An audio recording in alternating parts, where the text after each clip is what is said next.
Estimados hermanos, de nuevo dedicamos un espacio dentro del canal a considerar aspectos generales de la profecía.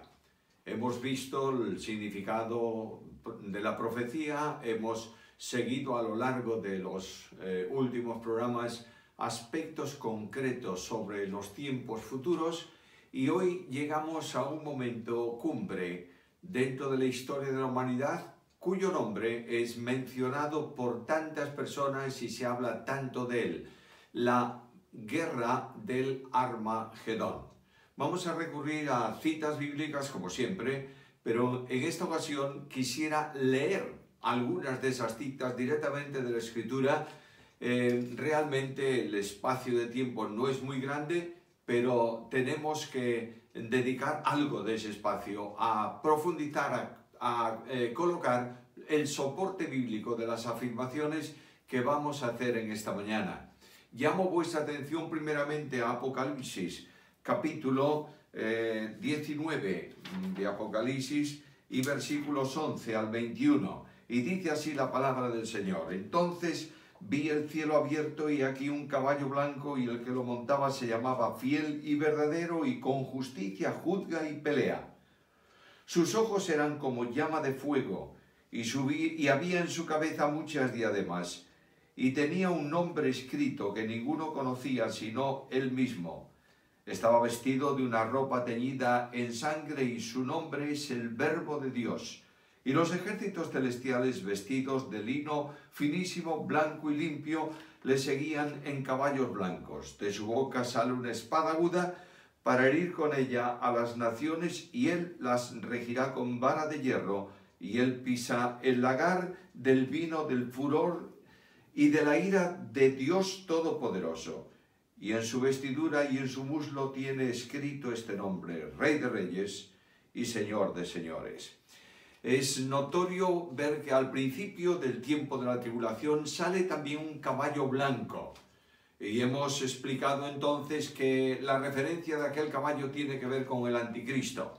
Después de un periodo en el que el anticristo va a estar gobernando en un tiempo de tribulación tremenda aquí en la tierra, después de haber pasado acontecimientos con las naciones y también con Israel, aparece otro montado en un caballo blanco, final de los tiempos, pero este es el Hijo de Dios, el Rey de Reyes, el Señor de Señores. Viene para restablecer, para instaurar el reino de los cielos aquí en la tierra, y viene para cancelar el programa que Satanás se había propuesto y había iniciado aquí en la tierra. Cuando hablamos de este periodo de tiempo, tenemos que hablar de distintas guerras, distintos movimientos militares que forman un conjunto que conocemos con el nombre de la Guerra de Armagedón. No es una batalla, son varias, como veremos esta mañana, que culminan en el momento en que Jesucristo el Señor venga del cielo para destruir toda oposición, las tropas levantadas contra él por el anticristo y por el falso profeta, por la trinidad de maldad que estaba funcionando aquí en el mundo. En primer lugar, recordemos que hay habrá cuatro grupos político-militares en la tierra entonces, previos en el tiempo inmediatamente anterior a la venida del Señor Jesús. En primer lugar está el reino del anticristo, gobernando sobre lo que se puede llamar el Imperio Romano reconstruido. En segundo lugar está el reino del norte, las naciones enemigas de Israel situadas en una forma, yo diría, de como una media luna sobre la tierra de Israel. Está el reino del sur, llamado específicamente en la Biblia Egipto, y otros reinos que la acompañan, otras naciones que la acompañan. Y están los reinos de Oriente, que son aquellas naciones, aquellos países que están más allá del río Éufrates, conforme a la profecía. La situación de Israel será una situación muy interesante, diría yo, aparentemente perfecta, buena, económicamente hablando, políticamente hablando, socialmente hablando. Y se alcanza esa situación por medio de un pacto, también nos hemos referido a él, en el que el anticristo establece un convenio con Israel, con el Israel apóstata, con el Israel incrédulo. Isaías dice que han hecho un pacto con la muerte, por tanto no pueden esperar otra cosa que los problemas que va a acarrear este convenio con quien no es realmente el Mesías que ellos esperaban. Y comienzan movimientos militares entonces que van a culminar en una batalla final. Dentro de la guerra del Armagedón habrá una batalla final que se llama también la batalla de Armagedón, en donde Dios mismo va a intervenir, aunque va a intervenir también en otros pasos de esa misma historia de las guerras finales de la humanidad. El primer movimiento militar está en la invasión de Israel por parte de el grupo, los ejércitos, el grupo político-militar del norte y también el grupo político-militar del sur. Notad esto, notemos esto en la profecía de Daniel, capítulo 11 y versículo 40. Dice así: al cabo del tiempo, el rey del sur contenderá con él, y el rey del norte se levantará contra él como una tempestad, con carros y gentes a caballo y muchas naves, y entrará por las tierras, inundará y pasará. ¿A qué rey se refiere que se levantarán contra él? Miremos el versículo 36 de ese mismo capítulo. El rey hará su voluntad y ensoberbecerá y se engrandecerá sobre todo Dios, y contra el Dios de los dioses hablará maravillas y prosperará y hará hasta que sea consumada la ira, porque lo determinado con él se cumplirá. Está refiriéndose al gobernador impío, al que a la primera bestia a la que el dragón dio el reino, el trono, el dominio sobre, yo diría, Imperio Romano reconstruido, si lo queréis decir así, o también podríamos llamarle el mundo occidental.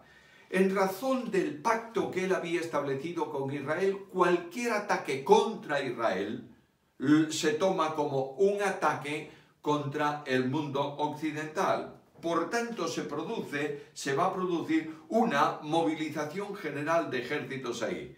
Pasemos a la profecía de Ezequiel, capítulo 38.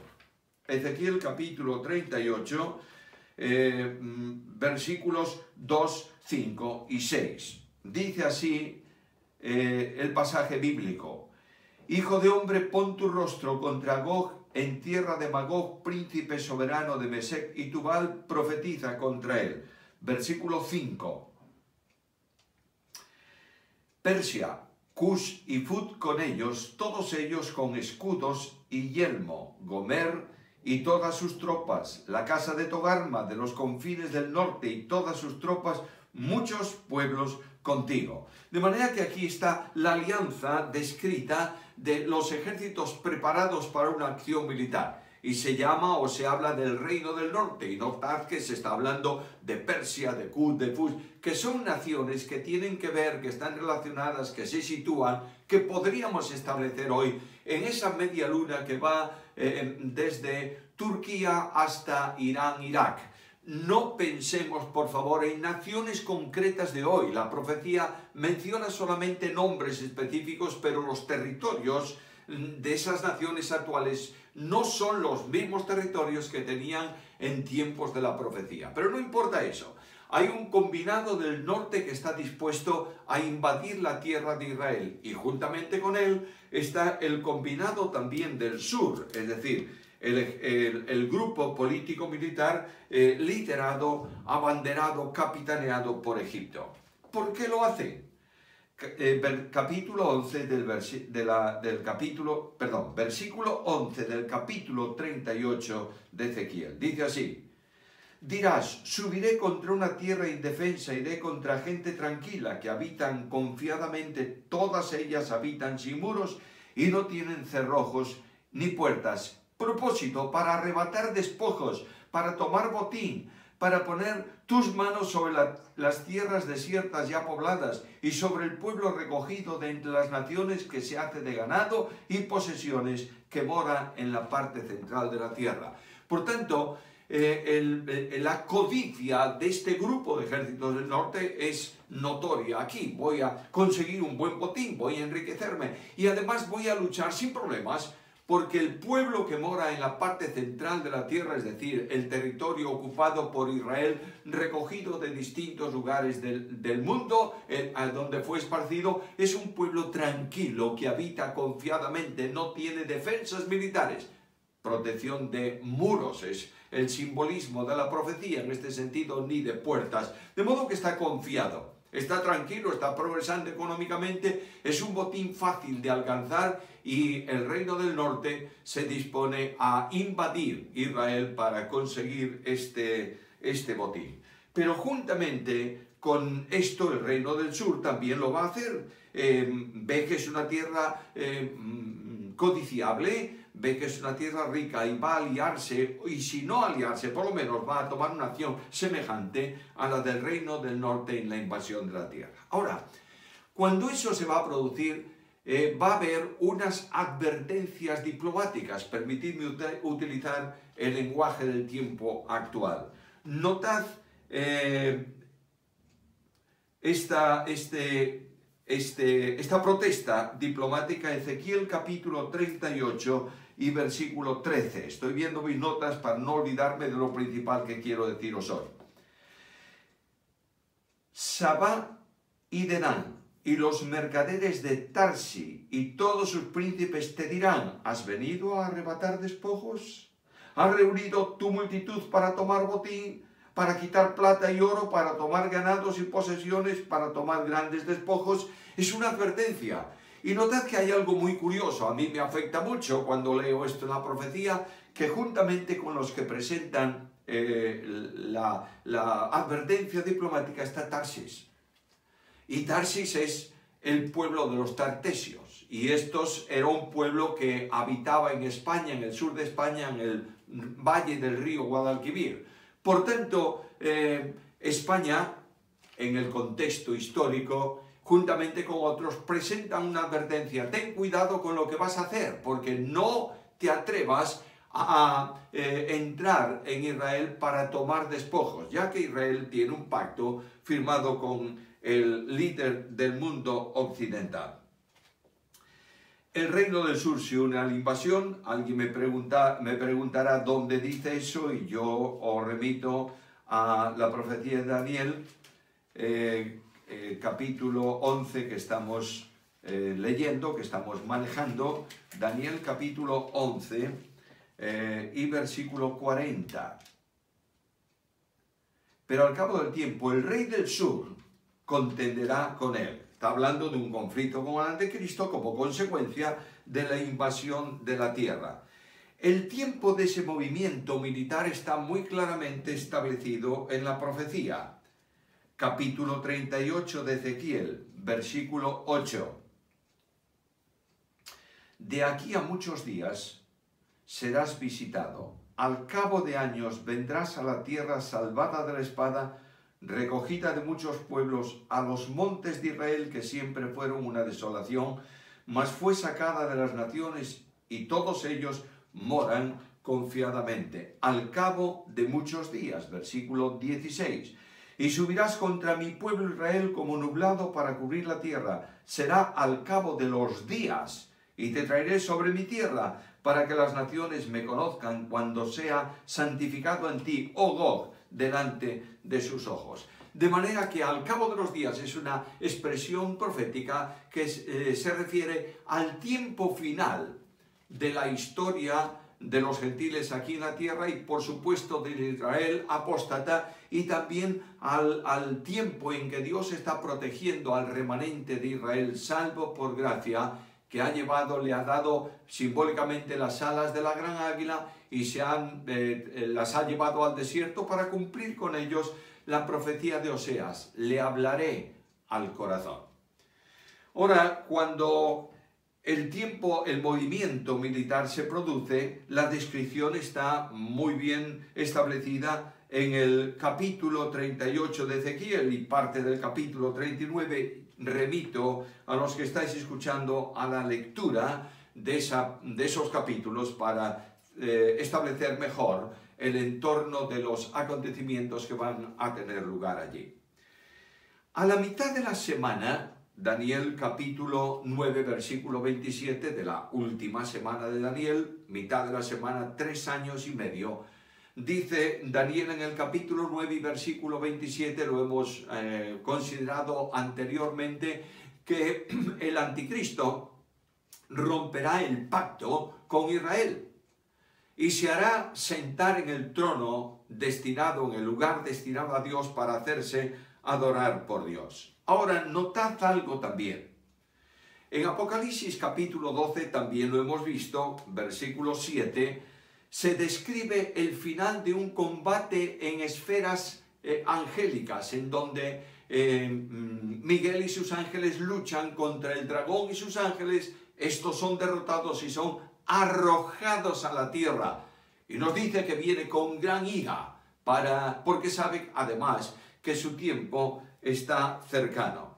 Por tanto, va a inducir al reino del norte a la invasión de la tierra de Israel. Y el reino del norte y sus ejércitos van a invadir la tierra, y el reino del sur lo va a hacer también, es decir, la tierra de Israel, e inmediatamente, en razón del pacto que tienen establecido con el anticristo, con naves, con ejércitos, invadirá toda la tierra santa y se colocará su gobierno, su centralización en Jerusalén, y extenderá todo, desplegará todos sus ejércitos desde ese lugar hasta el mar Mediterráneo. Ahora bien, ¿cuál es el programa profético? ¿Va a ser así o no? Mira, la profecía de Isaías describe el programa profético de ese tiempo de esta manera.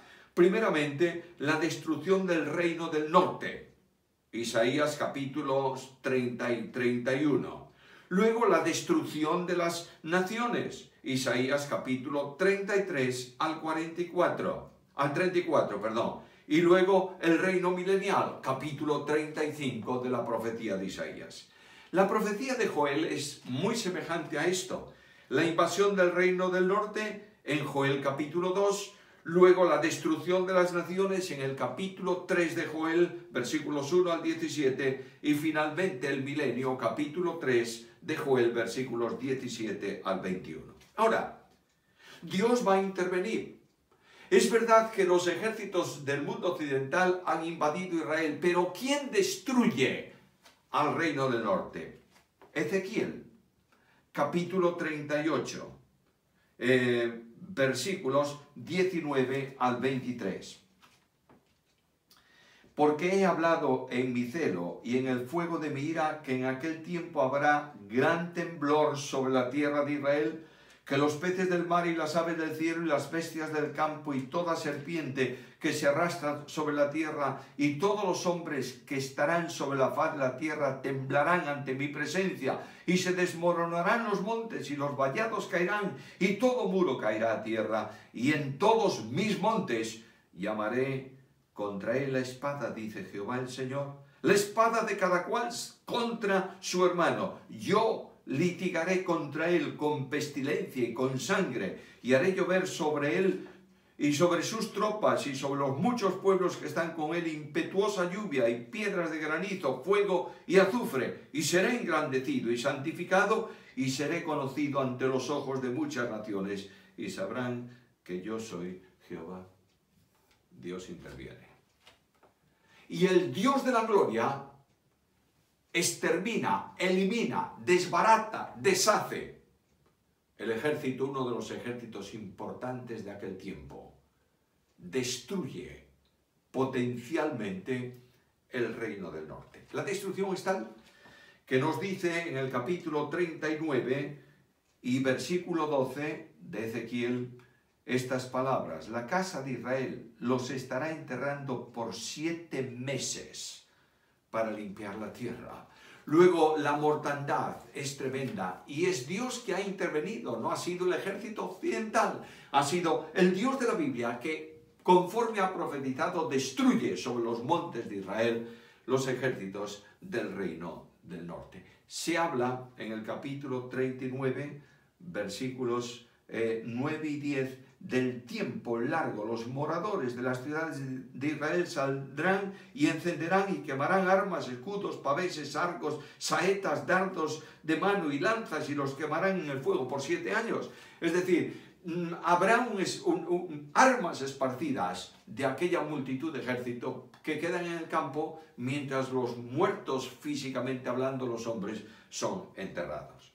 Ahora, ¿y esto qué? Bueno, esto trae una señal en relación con las naciones y en relación con Israel. Capítulo 38 de Ezequiel, versículo 23. Y seré engrandecido y santificado y seré conocido ante los ojos de muchas naciones y sabrán que yo soy Jehová. Luego, aquella destrucción tremenda, por medio de acciones de la naturaleza y por medio de efectos sobrenaturales, será una advertencia, una llamada de atención al resto de las naciones de la tierra. ¿Y para Israel qué? Capítulo 39 de Ezequiel, versículos 21 al 24. Y pondré mi gloria entre las naciones, y todas las naciones verán mi juicio que habré hecho y mi mano que sobre ellos puse, y de aquel día en adelante sabrá la casa de Israel que yo soy Jehová su Dios. Y sabrán las naciones que la casa de Israel fue llevada cautiva por su pecado, por cuanto se rebelaron contra mí, y yo escondí de ellos mi rostro, y los entregué en manos de los enemigos, y cayeron todos a espada. Conforme a su inmundicia y conforme a sus rebeliones, hice con ellos, y de ellos escondí mi rostro. Pero cuando vamos a Zacarías, profecía de Zacarías, capítulo 12, versículo 10, dice que eso será una señal para Israel, y levantarán sus ojos y mirarán al que traspasaron y se arrepentirán de su pecado. Dios comienza a manifestar señales inequívocas de su acción que va a resolver definitivamente la situación pecaminosa del mundo, del tiempo actual y del venidero. Ahora, la actuación del anticristo con motivo de esa acción militar está bien expresada en la profecía de Daniel.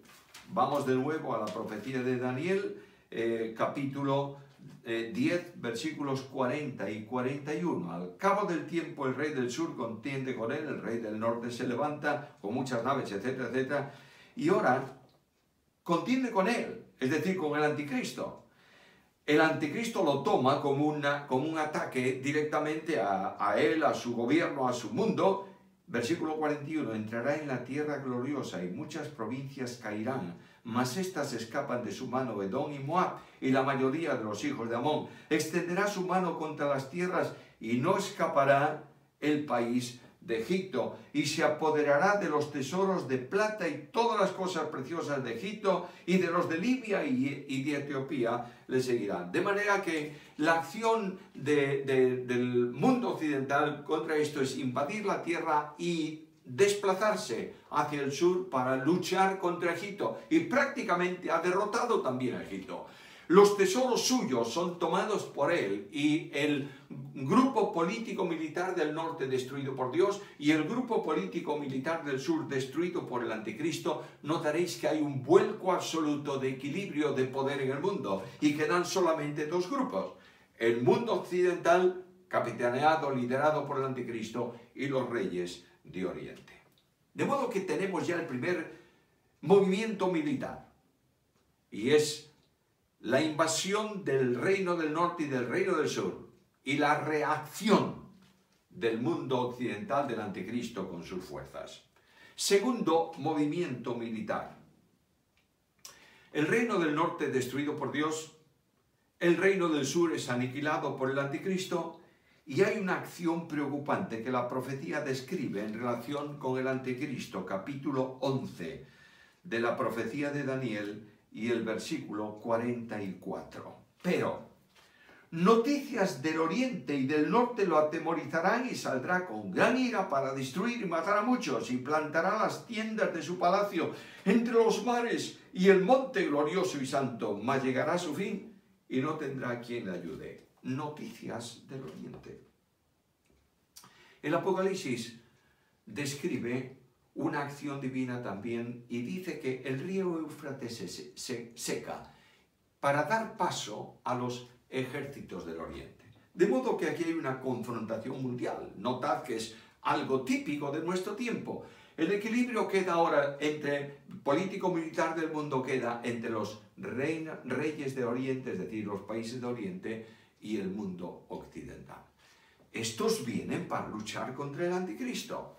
Y comienza la acción de este para resolver ese conflicto y que no se produzca la guerra. De manera que hay una señal en los cielos, capítulo 24 del Evangelio según Mateo, versículo 30.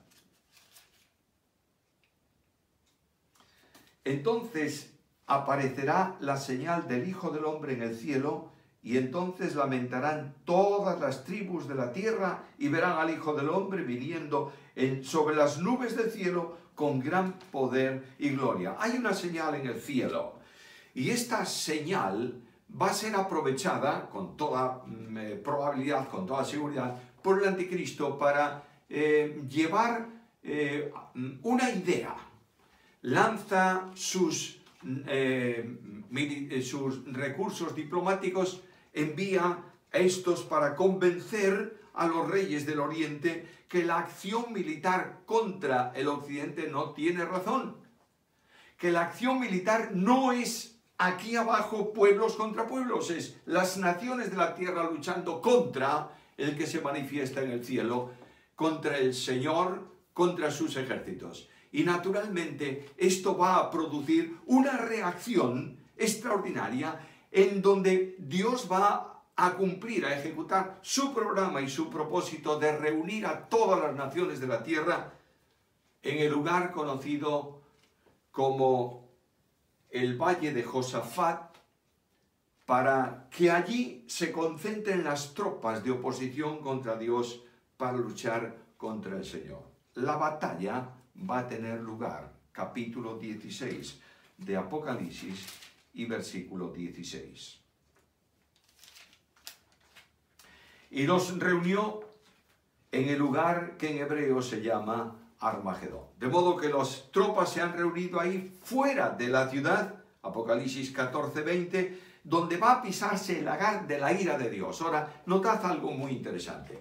Fuera de la ciudad es donde Cristo fue crucificado y se abrió la gracia manifestada en salvación a todo aquel que cree. Fuera de la ciudad ahora es la manifestación de la ira de Dios a causa de la consumación del pecado de los hombres contra él. Y comienza esa batalla.